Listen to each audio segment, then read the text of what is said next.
I will do anything, give anything to be a celebrity. I want to go viral with millions of followers and brand deals. No, Chidinma, no! Dima, listen to yourself. When did you become someone who thinks everything has a price?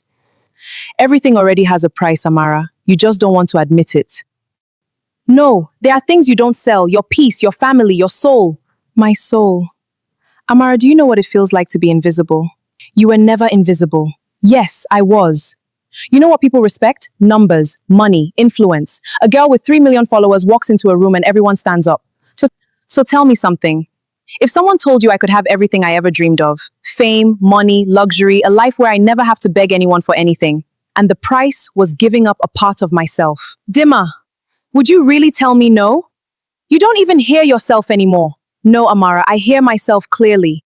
I spent my whole life watching other people live the life I wanted. I watched people travel. I watched people get chosen. I watched people become somebody. You think people care how you got there. They only care that you arrived. And what happens when you finally get everything, but you don't recognize the person who got it?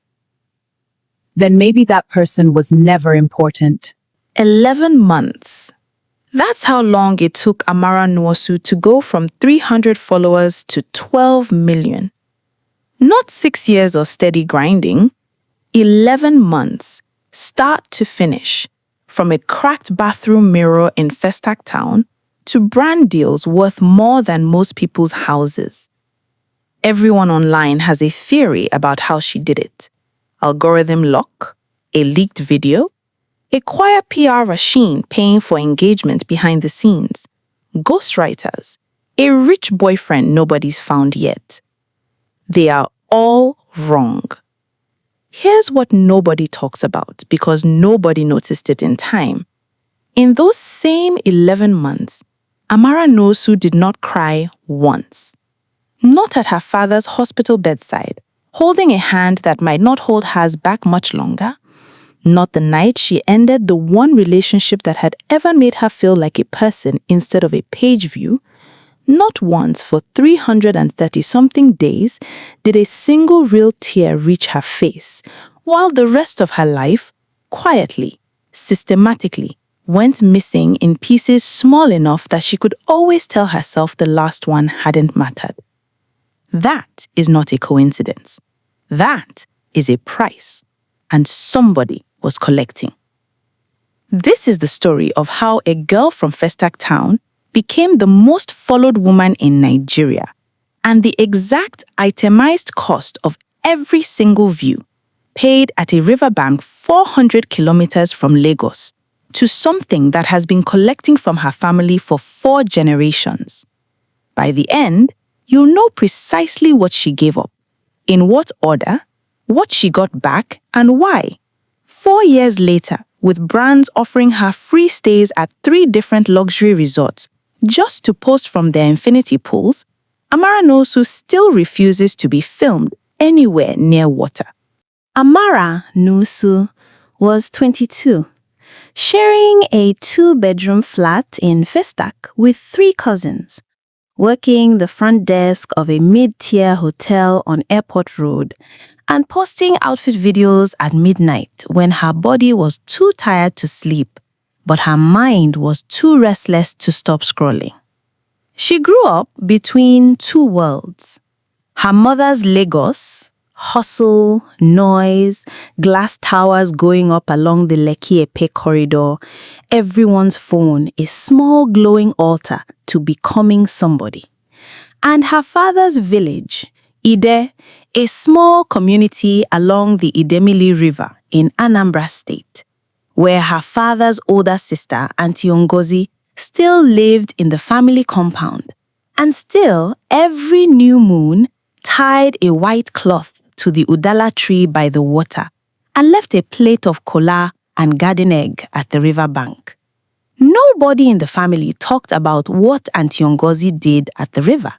It was simply understood, the way you understand that grandma doesn't like her rice touched by a left hand, or that certain rooms in certain houses are not for children.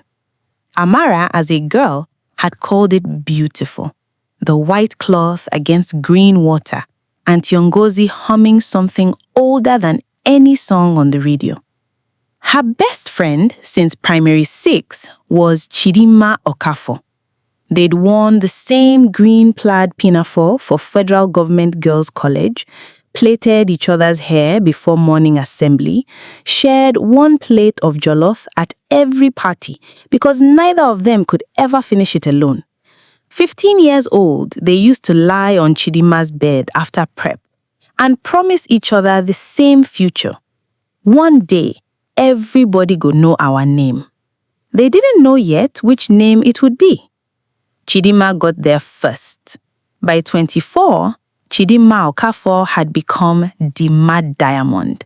4 million followers, a face on Lagos billboards, a laugh that Nigerian television knew by heart. She was glossy in a way Amara had never seen a person be glossy in real life, not on a screen. Diamond earrings that were actually diamonds, a driver, a brand manager, an entire team whose only job was making sure Chidinma never had to think about anything except being looked at.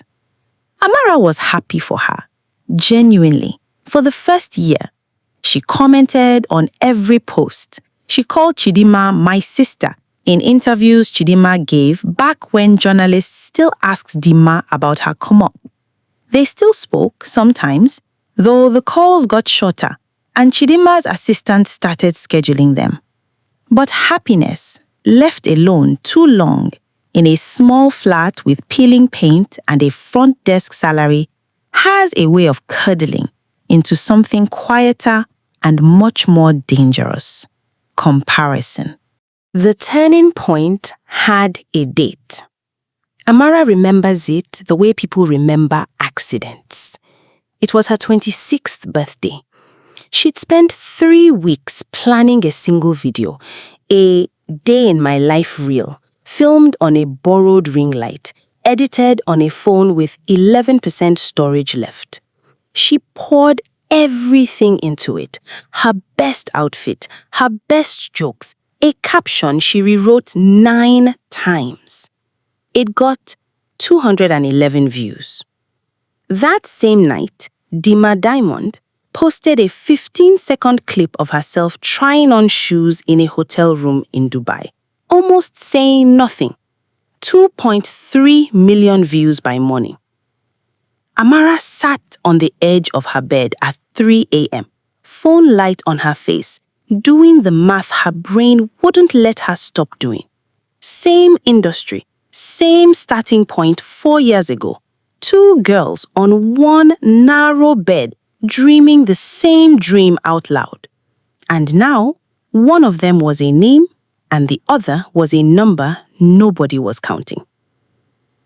Her manager at the hotel passed her over for a front office supervisor role that year. More of a corporate face was the phrase used, and everyone in the room understood exactly what it meant and exactly whose face was corporate enough. Her cousins, kindly, unknowingly, kept asking when she'd blow the way relatives ask when you'll marry. Her mother, on the phone, sighed in a particular way whenever Amara mentioned content, a sigh that said, "This thing you are doing instead of a real job." And Chidinma, Dima Diamond now, more billboard than best friend, sent a voice note for Amara's birthday that year instead of calling. 43 seconds. Warm but rehearsed. The voice of someone reading her own life off a teleprompter, even when nobody was filming. Amara played it 4 times, searching for the friend underneath the brand. She wasn't sure by the 4th listen that she'd found her. That night, she opened her camera roll and looked one by one through 6 years of videos nobody had watched. Ring lights, outfits, captions crafted like prayers. A whole quiet decade of trying, offered up to an algorithm that had simply never turned to look at her. She whispered something to her cracked bathroom mirror that night that she would much later understand as the true beginning of everything. I would give anything. She did not yet know that somewhere, something had been listening for exactly those words for a very long time. Amara did what every driven person does when the world says no. She worked harder, the way she'd been taught working harder should work. She spent her savings on a proper ring light and a second-hand camera. She read every growth hack thread on Twitter until 4 a.m. She hired, on installments, a 24-year-old fresh graduate named Blossing as a part-time brand manager and a 26-year-old ex-radio intern named Toby to run her social calendars. Two young, hungry people betting their own unproven careers on Amara's unproven potential, working out of a WhatsApp group and a shared Google Sheet for less money than they deserved. For a while, it almost looked like it was working. A modest brand deal with a local hair care line. A video that hit 40,000 views, the biggest number of Amara's life, and it felt, for exactly one evening, like the whole sky had opened up. Then the algorithm changed, the way it always does, and 40,000 became 4,000, became 400. And Amara was back where she started, except now she was tired in a new way. The specific exhaustion of having tried her absolute best and watched it not be enough. She began comparing herself against Dima Diamond in a way that stopped being admiration and became something closer to a wound she kept reopening. She'd studied Dima's captions for the secret formula. She'd screenshot Dima's outfits, her angles, her exact shade of confidence, trying to reverse engineer whatever it was that made one girl luminous and the other invisible. Two of Amara's closest friends in the influencer scene, Khadija and Ifeoma, watched this happen with growing concern. They were mid-tier influencers themselves, comfortable, not huge, the kind of online friends who show up at every event and comment under everything. Over pepper soup one night, Khadija finally said what everyone had been circling. Amara, this life will use your peace and give you nothing back if you let it. You are not your following count. Amara smiled, agreed out loud, and did not believe a single word of it. Because that was also the season her father's health began to fail quietly. Nothing dramatic, just the slow expense of a man getting older in a country where medicine is a private luxury.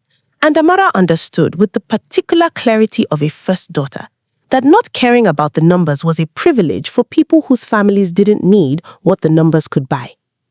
She needed a miracle disguised as a strategy, and she was, for the first time in her life, desperate enough to stop asking where a miracle like that usually comes from. The trip home to Ide was supposed to be ordinary. Her father's birthday, 3 days, back to Lagos by Monday.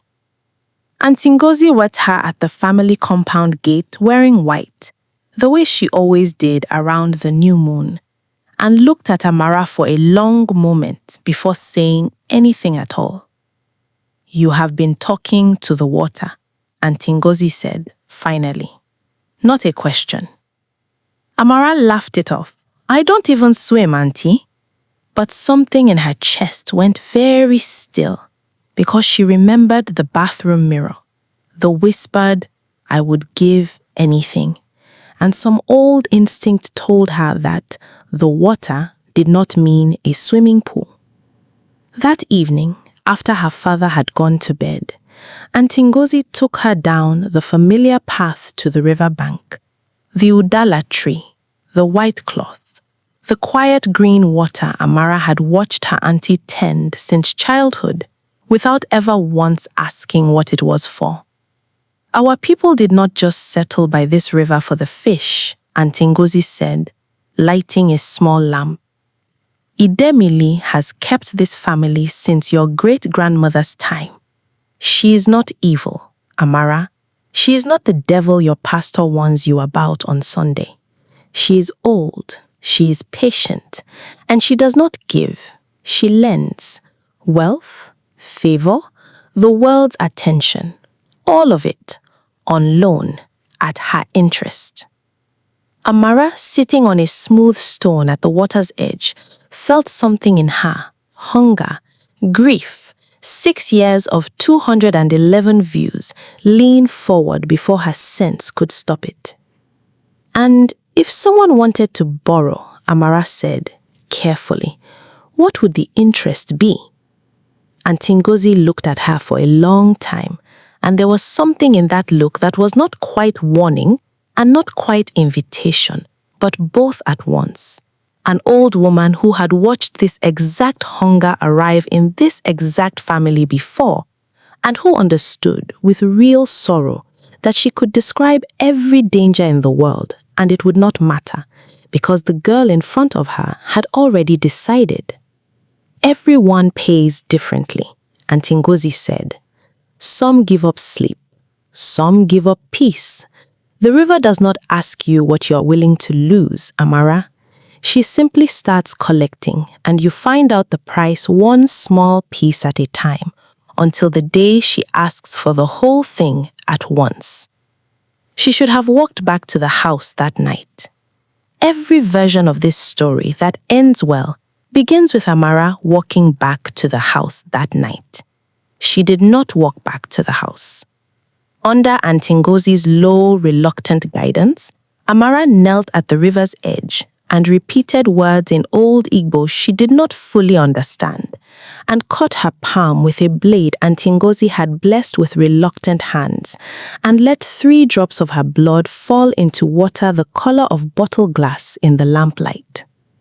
The river did not roar, it did not glow, it simply went still, unnaturally, completely still, like held breath, for exactly 3 seconds. Then a soft warmth moved up her arm, into her chest, settling behind her sternum like a second, quieter heartbeat had just been installed beside her own.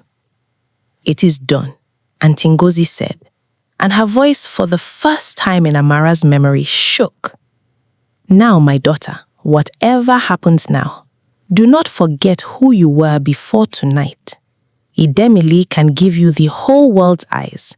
She cannot give you back yourself once she has it. Amara barely heard the warning. She was already looking at her healed palm. No scar, no mark, nothing to prove any of it had happened, and feeling for the first time in years something that felt unmistakably like hope. 9 days later, a video Amara had filmed with her cracked phone, no ring lights, unedited, just her laughing at a joke to be made off camera, hit 1 million views overnight. Nobody could explain it. Not Toby, refreshing analytics until his thumb cramped. Not Blessing, fielding calls from 3 separate brands by breakfast. Not the algorithm-worshipping Twitter threads that tried and failed to reverse engineer what had made this particular unremarkable clip catch fire. Amara knew. Over the following months, everything Amara touched turned golden with a speed that defied every rule of the industry she'd spent 6 years failing to crack. A video posted at the wrong time on the wrong day with a caption Blessing hadn't even proofread. 3 million views. A brand deal she hadn't even pitched for landed in her inbox, the client insisting, oddly, that it had to be her, though nobody at the agency could quite say why. Within 8 months, Amara had more followers than she had accumulated in the previous 6 years combined. Within 14, she had overtaken Dima Diamond. The world called it luck, then talent, then genius, then destiny. Amara let them. It was easier than the truth. The cost arrived quietly, the way Aunty Ngozi said it would. One small piece at a time, so gradually that Amara could always tell herself the last thing she'd lost hadn't really mattered. First, it was her sleep. She simply stopped needing it, which felt at first like a gift. Then it was her appetite for the small things that used to make her whole. The taste of her mother's stew went flat on her tongue. The particular Sunday afternoon boredom of doing nothing with her cousins, which she used to treasure, now felt unbearable, itchy, wrong, as though her body had forgotten how to simply be without an audience. Then it was Silas. Silas was a marketing consultant Amara had started seeing quietly, off camera, in the small pocket of life she still tried to keep for herself. Steady, funny, unimpressed by her numbers in a way that had felt at first like the only honest thing left in her world. 6 months into the relationship, Amara noticed with a coldness that frightened her more than any grief could have, that she could no longer remember why she loved him. She could list the reasons, she could not feel them. She stood in his kitchen one evening while he made her favorite noodles, watching him with the studied attention of someone watching a movie she'd already seen, waiting to feel the thing she used to feel, and feeling only a distant professional fondness, the kind you might feel for a colleague. She broke up with him 3 weeks later, over the phone, using words her publicist could have written. Silas asked her quietly before he hung up, "Amara, do you still cry? I don't think I've seen you cry in a year." She realized, holding the dead phone to her ear, that she hadn't. The final piece arrived the night Amara returned to Ide for her father's health scare. A hospital admission, frightening enough to pull her off 3 shoots and a live stream. Sitting by his bed, holding his hand, watching machines measure a heartbeat she suddenly desperately needed to keep going, Amara tried to cry. Nothing came. Not a single tear. Her face simply sat there, arranged into an expression of grief with no grief behind it, like a mask worn by someone who had forgotten there was supposed to be a face under it. That was the night she finally went back to the river alone without telling Auntie Ngozi, and screamed questions into water that answered her only in that same unnatural stillness. And that was also the night Dima Diamond, Chidima, appeared at the riverbank behind her, having driven 6 hours from Lagos the moment Blossing, worried, had called her. "I know," she said quietly before Amara could even turn around. "I know what this water is, Amara. I made my own arrangement with it 11 years ago in a shrine outside Onitsha when I was younger than you were. That's why I never call you back on time. That's why I don't remember my grandmother's voice anymore, even though I loved her more than anyone alive. That's why her own composed, camera-ready face cracked just slightly in the lamplight. That's why I sent you a voice note on your birthday, Amara. A real friend calls. I couldn't remember how to make myself want to." The two of them stood at the water's edge, the girl who'd made the bargain first, and the girl who had followed her into it.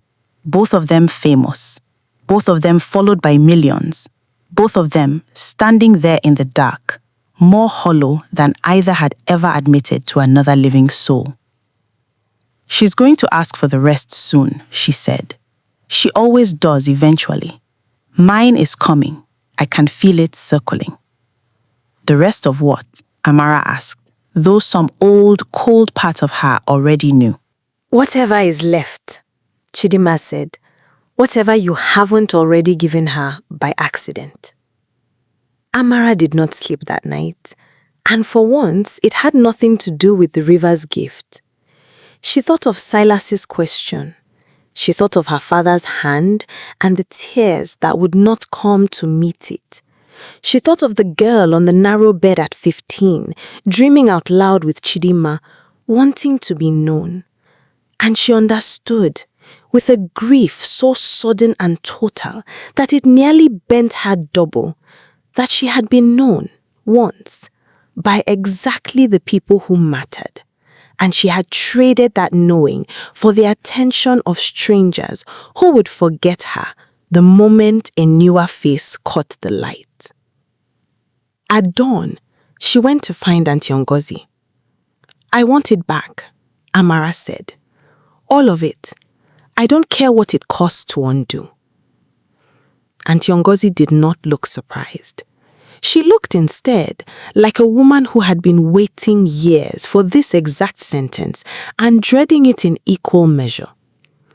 "There is a way," she said slowly, "but undoing a covenant is not like making one. Idemili does not simply return what she has taken. You must offer her something of equal weight, freely, with your eyes open. Not blood taken in desperation, but a true sacrifice, giving in full understanding of what it means to lose it. Tell me what it is.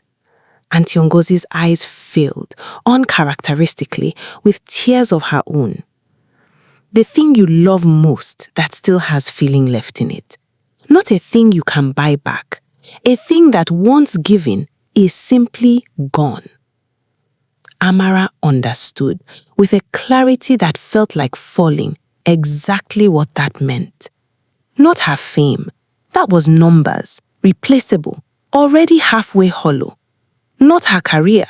Blossing and Toby could rebuild that or not, and either way it was survivable. It meant the one thing the Covenant had somehow, in 11 months of quiet theft, not yet managed to take. The small, aching, still alive love she carried for her father, sitting in a hospital bed 400 kilometers away, running out of time in a way no algorithm could reverse. She would have to give up the hope of him getting better, not stop loving him. The ritual, Auntie Ngozi explained through her own tears, could not ask a daughter to stop loving her father. No spirit was that cruel, not even Idemili. But it could and would ask her to surrender the hope, the specific bright thread that lets a frightened daughter believe against evidence that everything will be fine. To let that hope go into the water forever in exchange for everything the water had already stolen from her. It was, Auntie Ngozi said quietly, the cruelest and fairest trade the goddess had ever demanded of anyone in their family's 4 generations at this river. Cruel because Amara would have to sit with her father, not knowing, truly not knowing whether he would live, carrying his illness with the full, unguarded weight of uncertainty, the way ordinary daughters do, without the numbing comfort of forced hope. Fair because it was the only thing left in Amara that was still real enough to be worth anything to the river at all. At the water's edge, under a sky just beginning to grey with morning, Amara knelt where she'd knelt before, and this time she did not whisper, "I would give anything," into a mirror where no one could hear the true cost of the words. She said, out loud, to the water, to her auntie, to herself, "I release my hope for a miracle. I choose to feel this loss completely, without protection, for as long as it takes. Give me back the rest of myself." The stillness came again. 3 seconds. Held breath. And then something in the water shifted once, like a great old shoulder turning over in its sleep. And the second heartbeat behind Amara's sternum, the one that had lived there for 11 months, simply stopped. She fell forward onto the stones, and this time, finally, impossibly, she cried. Not gently, not photogenically, but in the raw, ugly, shaking way of someone whose body had forgotten how and was relearning all at once. 11 months of unshed grief, arriving together like a delayed flood. Auntie Ngozi held her until the sun came fully up. Her father did not die that season. He also did not fully recover. He lived still, older, slower, needing more help than before. And Amara carries that uncertainty every single day, exactly the way she asked to. Unprotected, undulled, entirely hers. The fame did not vanish overnight, the way a lesser story might promise you. Some of it stayed. The audience she'd built, the brand relationships Blossing had fought to earn, the genuine skill she'd sharpened over 6 hard years before the river ever got involved. But the unnatural part of it, the impossible virality, the golden touch that made mediocre clips explode for no describable reason, that left with the second heartbeat. And her numbers found over the following year a much slower, much more human rhythm. Real, earned, smaller than dimmer diamonds, but hers. Chidinma is still out there, still circling whatever the river will eventually ask of her. The two women talk more now than they have in years. No longer competitors comparing counts. Just two girls who once shared one plate of jollof, now sharing the much heavier plate of what fame like theirs actually costs. Amara has begged her to go to the river. Chidinma is not ready. Some people never are until the water comes to collect, regardless of readiness. Silas did not come back. Some things, once given away carelessly, genuinely cannot be retrieved. The ritual returned Amara's capacity to love, but it could not undo the months in which she'd made him watch her love him like a stranger. He is, by all accounts, happy now with someone else, somewhere far from any of this. Amara has made peace with being the story he tells about the year he learned what heartbreak feels like when the person breaking it is somewhere else entirely, even standing right in front of you. She still visits Idemili every new moon, now as a tourist to her own family's tradition, but as someone who finally understands, bone deep, what her auntie has protected and warned against her entire life. She helps tie the white cloth to the udala tree. She does not swim in the river and never will again, but she no longer flinches from water the way she did in the year right after. She has simply learned respect, the old kind, the kind her ancestors always meant when they said certain things are not to be touched carelessly, or asked for too easily, or paid for with a stranger's attention, when the true price was always going to be everything that made you, you. 12 million people know her face. They still don't know why Amara Nwosu doesn't do water content. No pool shoots, no beach campaigns, no rain-drenched glamour reels, even now that the brand deals for exactly that content are worth more than her old hotel salary times 10. But if you were standing at the edge of a quiet green river in Anambra State on the night of a new moon, and you watched closely, you would see a woman in white. Not old, not young, somewhere in between, laughing at something her auntie just said, tying a cloth to the udala tree the way it has been tied for 4 generations before her. And if you watched even more closely, you would see that when she laughs, it reaches all the way up into her eyes. That when her father calls to say he's had a good day, her face does something involuntary and unglamorous and completely gloriously real. That the tears, when they come, and they come easily now for small things, the way tears are supposed to, leave tracks that no ring light ever taught her to angle for. She got the world's eyes once, for 11 months, at a price she is still paying in smaller, honester installments. She would tell you, if you asked her, that the girl in the cracked bathroom mirror whispering, "I would give anything," was not wrong to want to be seen. She was only wrong about who was listening and what anything was actually going to cost. Quick and honest before you go, if going viral tomorrow meant you couldn't cry for a year, even at your own father's bedside, would you still take the deal? Comment yes or no, and then tell me the one thing you think would be the first piece of you to disappear. Hot take, and I want you to fight me in the comments. Most people chasing going viral online are already paying a version of Amara's price right now. They just don't have a river to blame it on. Agree or disagree? Subscribe and turn on notifications because next week we go back to Idemili, and this time the story isn't Amara's, it's Chidinma's.